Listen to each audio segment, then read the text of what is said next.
Assalamualaikum warahmatullahi wabarakatuh. Sahabat muslim rahimakumullah. Selamat datang kembali di channel Permata Islam yang membahas seputar kisah islami penuh hikmah. Dunia sedang berubah, tapi bukan perubahan biasa. Ini bukan sekadar tentang geopolitik, ekonomi digital, atau perang informasi. Perubahan yang sedang terjadi hari ini, diam-diam mengarah pada sesuatu yang jauh lebih besar. Sebuah babak akhir dari perjalanan panjang umat manusia. Dan di tengah kabut zaman ini, satu nama kembali dibicarakan, Imam Mahdi. Sosok misterius yang diyakini akan muncul di akhir zaman, membawa keadilan setelah dunia dipenuhi kezaliman. Dia tidak hanya sekadar tokoh spiritual, tapi juga pemimpin global yang akan menghancurkan sistem penindasan yang telah lama menjerat umat manusia. Namun, di balik harapan akan kemunculan sang penyelamat, sebuah pertanyaan yang jauh lebih menggetarkan mulai terdengar. Jika Dajjal adalah musuh terakhir, maka siapa musuh pertamanya? Siapa yang akan berusaha menggagalkan munculnya Imam Mahdi? Banyak dari kita mengira bahwa Dajjal adalah satu-satunya sosok antagonis dalam kisah akhir zaman. Tapi sejarah para nabi mengajarkan sesuatu yang berbeda. Nabi Musa bukan hanya menghadapi Fir'aun, Nabi Isa bukan hanya menghadapi Romawi, dan Nabi Muhammad bukan hanya menghadapi Abu Lahab. Setiap nabi, setiap pejuang kebenaran selalu dihadang oleh barisan musuh, bukan satu orang semata. Lalu, apakah mungkin Imam Mahdi juga demikian? Jika kita membaca hadis-hadis akhir zaman, satu pola menarik mulai terlihat. Kemunculan Imam Mahdi bukan tiba-tiba. Ia akan muncul setelah serangkaian fitnah besar mengguncang dunia Islam. Akan ada perpecahan, konflik internal, pengkhianatan di antara kaum muslim sendiri. Ini bukan tentang peperangan biasa, tapi tentang benturan sistem, ideologi, dan kepemimpinan. Dan dalam prosesnya, akan ada sosok-sosok yang merasa terancam dengan kemunculan Mahdi. Bukan karena mereka jahat, tapi karena mereka merasa akan kehilangan kekuasaan. Inilah titik paling sensitif dalam narasi Mahdi. Bisa jadi, musuh terbesarnya bukanlah Dajjal yang datang belakangan, tapi mereka yang lebih dulu memegang kendali kekuatan di bumi. Dalam banyak riwayat, Imam Mahdi tidak langsung muncul sebagai penguasa. Ia akan dibaiat secara senyap oleh segelintir orang syalih di antara Hajar Aswad dan makam Ibrahim. Ia tidak datang dari istana, tidak muncul dari panggung politik, tidak membawa deklarasi, tidak punya pasukan, dan disinilah kuncinya. Ketika seorang pemimpin sejati muncul dari kegelapan fitnah dengan membawa cahaya kebenaran, maka mereka yang duduk nyaman di kursi kekuasaan akan panik. Mereka akan merasa terancam, karena Imam Mahdi tidak bisa dikendalikan, tidak bisa diajak kompromi, tidak bisa dibeli. Dan sejarah telah mengajarkan, setiap sistem yang tidak bisa mengendalikan kebenaran akan berusaha menghancurkannya. Pertanyaannya, siapa para penguasa itu? Apakah mereka dari timur atau barat? Apakah mereka memakai jubah agama atau dasi modernitas? Mari kita lihat ke jantung dunia Islam, Jazirah Arab. Dalam 10 tahun terakhir, perubahan besar terjadi. Arab Saudi, negara yang dulu dikenal konservatif, kini menjadi negara yang sangat progresif. Perempuan boleh menyetir, konser musik digelar, bioskop dibuka, dan sistem syariah mulai ditinggalkan. Sosok di balik perubahan ini dikenal luas, Mohammed bin Salman, MBS. Putra mahkota muda yang menggagas Vision 2030, proyek ambisius untuk membentuk wajah baru Arab Saudi. Tapi, benarkah ini hanya tentang pembangunan? Visi 2030 bukan sekadar proyek ekonomi. Ia adalah sistem peradaban baru. Neom, kota futuristik super canggih, dibangun di lahan kuno yang dikenal dalam Al-Quran sebagai wilayah kaum Madian. Apakah ini kebetulan atau panggung yang sedang disiapkan?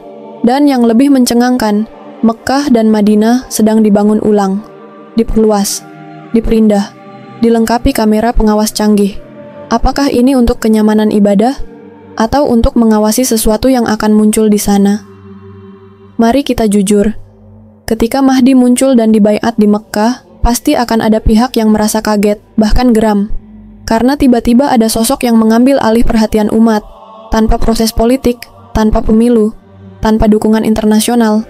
Dan bisa jadi, justru mereka yang menguasai Mekkah saat itu akan menjadi penentang pertamanya.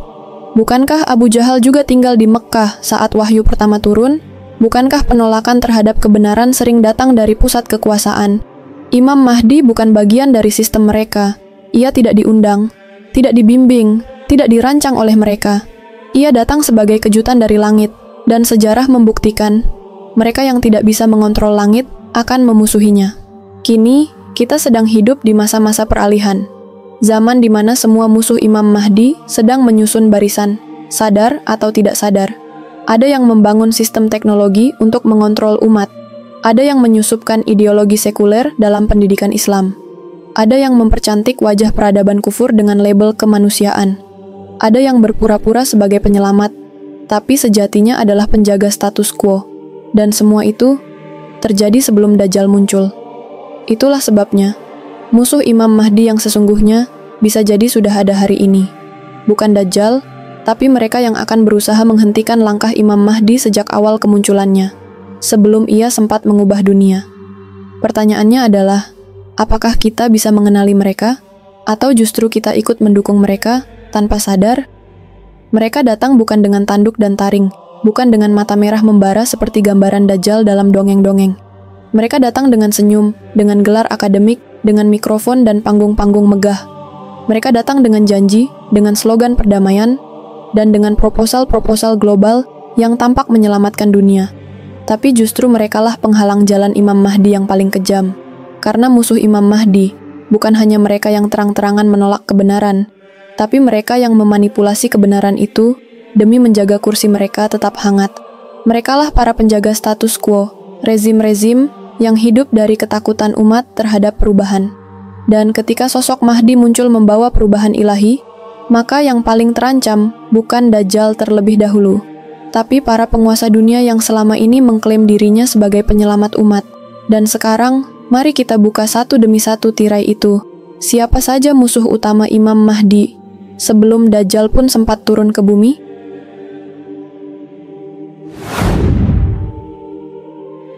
Yang pertama adalah para penguasa dunia Islam yang munafik.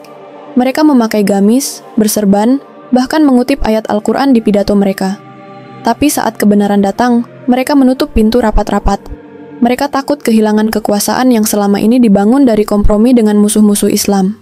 Rasulullah Shallallahu Alaihi Wasallam telah mengabarkan, sepeninggalku nanti akan ada para pemimpin yang tidak mengikuti petunjukku, tidak mengimplementasikan sunnahku, ajaran dan petunjukku. Di antara mereka akan ada orang-orang yang hatinya adalah hati setan dalam jasad manusia. Hadis riwayat Muslim. Inilah mereka, penguasa-penguasa yang tampak Islami tapi menjadi alat kekuatan luar. Saat Imam Mahdi muncul dengan janji keadilan dan penegakan syariat Allah, merekalah yang pertama kali akan menolaknya.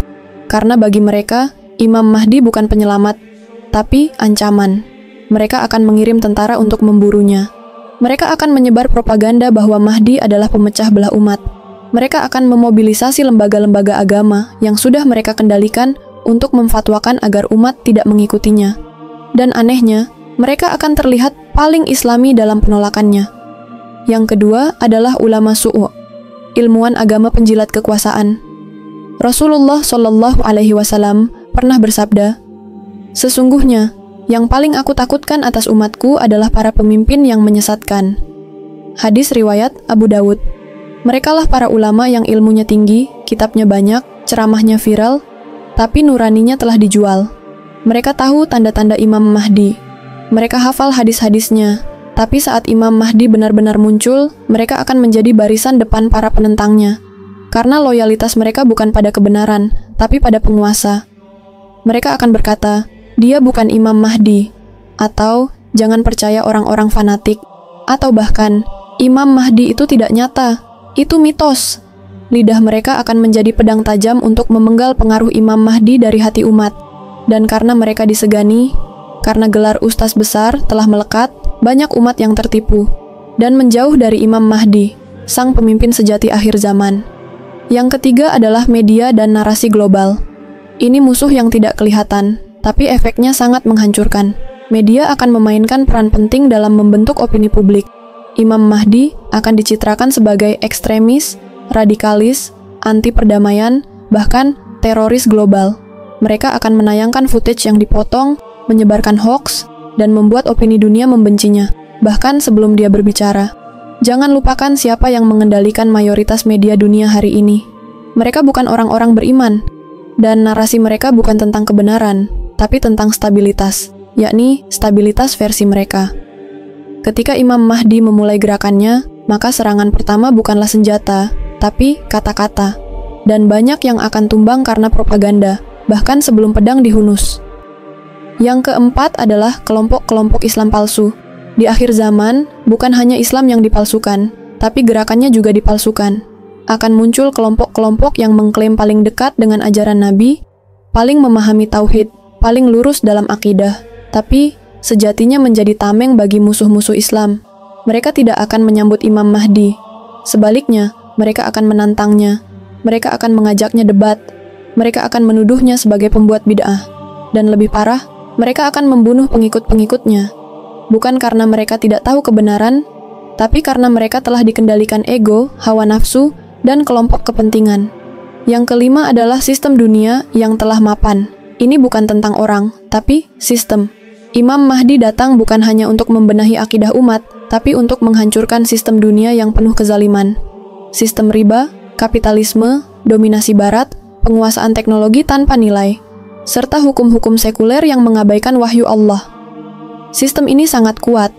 Ia terbangun dari ratusan tahun imperialisme, pendidikan materialistik, dan ekonomi global yang menjajah negara-negara muslim.